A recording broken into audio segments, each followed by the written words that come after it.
Hello दोस्तों, आज हम बात करेंगे आसाम के लैंड लॉ के बारे में, specially the Assam land and revenue regulation 1886 के बारे में। ये एक ऐसा लॉ है जो आसाम के लैंड राइट्स और रेवेन्यू के बेसिक स्ट्रक्चर को डिफाइन करता है। इस वीडियो में हम कवर करेंगे origin of land right in Assam, proprietors, land holder, settlement holder other than land holder और एक ऐसा समरी जो आपको पूरा आइडिया देगा कि ये लॉ कैसे काम करता है। तो चलिए बिना किसी टाइम वेस्ट के वीडियो स्टार्ट करते हैं।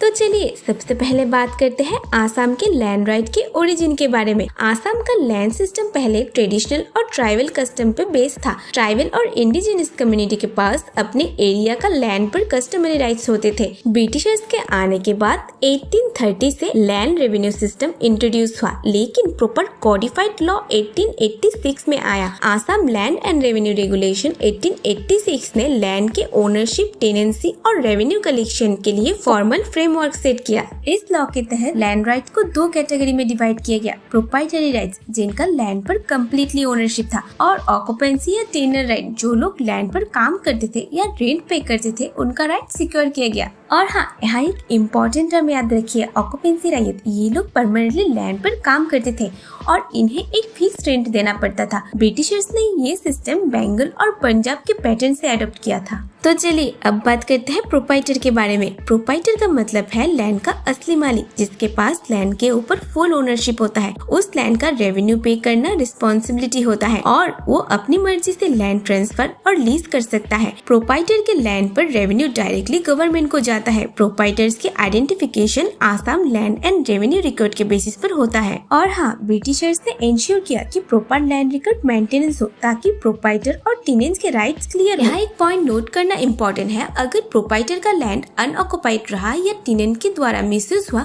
तो गवर्नमेंट के पास अथॉरिटी थी एक्शन लेने का। प्रोप्राइटर और गवर्नमेंट के रिलेशनशिप को लॉ ने क्लियरली डिफाइन किया है, ताकि रेवेन्यू कलेक्शन एफिशिएंट हो और लैंड डिस्प्यूट कम हो। तो चलिए अब बात करते हैं लैंड होल्डर और settlement holder other than land holder के बारे में।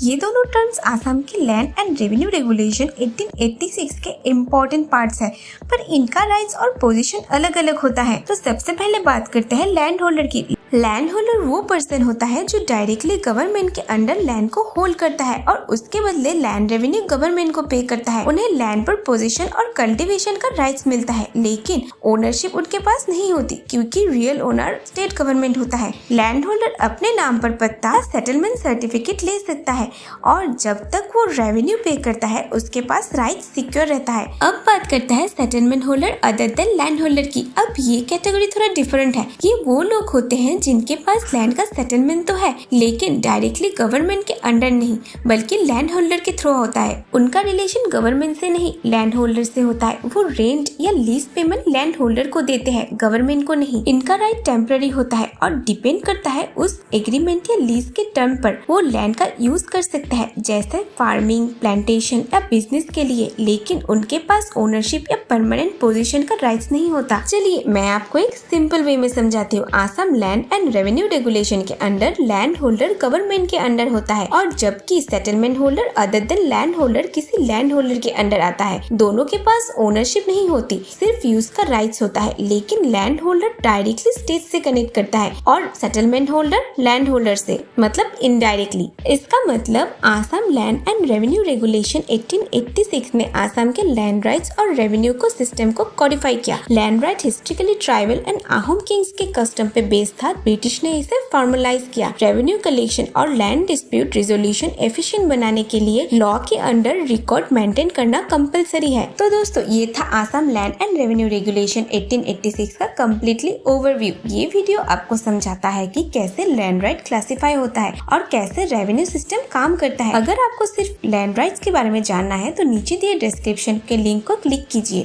और अगर आपको ये वीडियो अच्छा लगा हो तो लाइक, कमेंट, सब्सक्राइब जरूर कर दीजिएगा। Thank you for watching. Bye bye.